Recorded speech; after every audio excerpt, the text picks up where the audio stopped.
presenting and sharing a family tree. This is part 1 in the series with Victoria McGregor of Victoria's Press.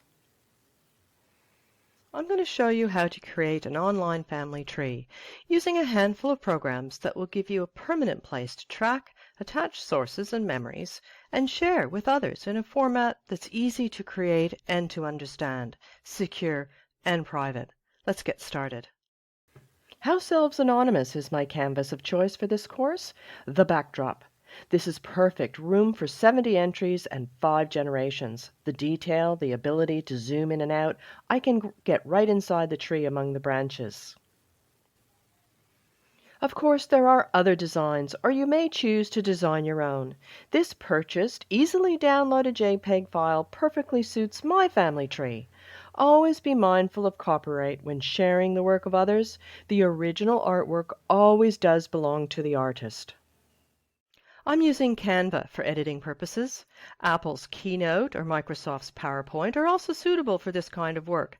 It's really personal preference. Whatever you're comfortable using, you should use. And not everyone likes a pen because some people like a pencil. It's not difficult, which is great because I'm not a graphic designer. I'm more like a surgeon with a piece of string and a popsicle stick. But I suspect I'm a frustrated artist, and that's why I find this process beautifully creative. My family may choose to print this, so I chose a blank poster as my Canva template. I uploaded the family tree JPEG and started entering the details. With such an intricate and detailed design, the possibilities for what I might choose to enter into the boxes is endless. I was sure to include the name of my family. With this particular design, there's a label right at the center of the tree. Canva makes this easy. A text box formatted to my chosen size, font, and color, positioned front and center, looks fabulous, giving the tree its proper name. Then I got down to the work of creating text boxes and filling them with ancestors' names and birth and death dates, positioning them just right over the labels. My starting point was my grandmother on my mother's side of the family, Esther Alice Helm. Weaving my way through the branches of the artwork, I carefully filled both sides of the family tree, keeping family members into distinct groups, generation after generation, going back as far as the 1600s. And before I knew it, the tree was filled and the story was starting to take shape. So what if you don't have 70 people to fill every single label with? How can we use those empty labels? I use them in other ways. For example, a significant event, a favorite place, or even a loved pet. I entered these little details to fill out the family story, giving context to some of the characters.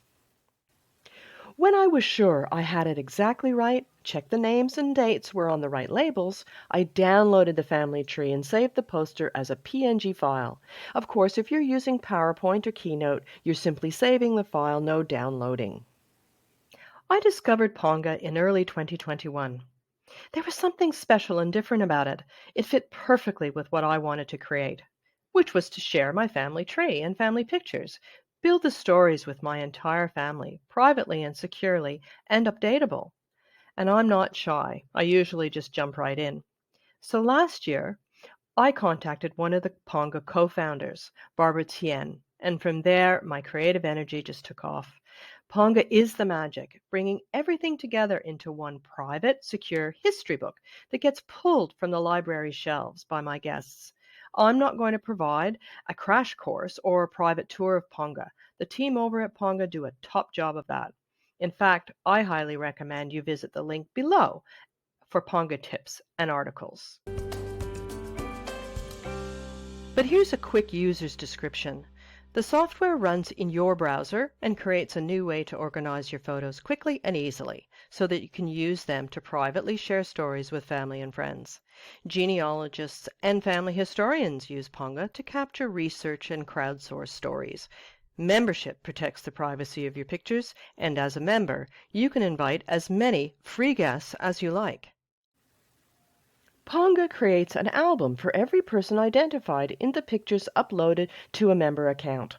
All subsequent uploads will automatically be identified and filed away in the correct album. My parents at 81 years old. This photograph taken 9 years ago, and another photograph from their wedding in 1945. Ponga identified them in both photographs, picked them out perfectly. This is how accurate Ponga's facial organization capability is. Nails it time and again. Now let's get to that family tree. Ponga isn't a cloud-based storage facility. It's more like a private library with a security guard at the door. Loads of empty shelves to fill.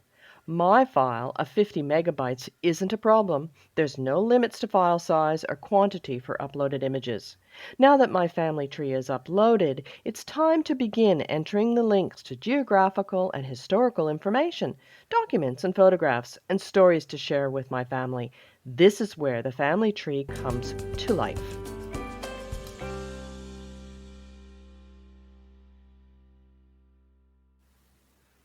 Sometimes, when your ancestor lived before photographs were widely taken, it's just documents that reveal the story. Permanent.org is a cloud-based storage facility for documents, pictures, videos, and a printable copy of this family tree. I suggest uploading all documents, items of interest, and home movies at the beginning. Take the time to name each file, as that could be important later on down the track. Most things I've uploaded to Permanent will find their way into my family tree. Permanent is used by professional and amateur archivists, big G and small g genealogists, photo organizers, photographers, videographers, illustrators, and artists, and now someone like me who's building an updatable, shareable, and by invitation only family tree. Permanent.org offers a gigabyte of free storage. You won't run out of room. Here you can keep all your documents, videos, and other items of interest and link to them in the family tree on Ponga. The family tree design, the backdrop, has been chosen. I've inserted all the details using Canva, but I could have used any other program that allows me to add text over the artwork. All the labels have been filled in, some with extra details about my ancestors, the fun stuff. The tree's been uploaded to Ponga, and the documents, videos are safely uploaded to permanent.org.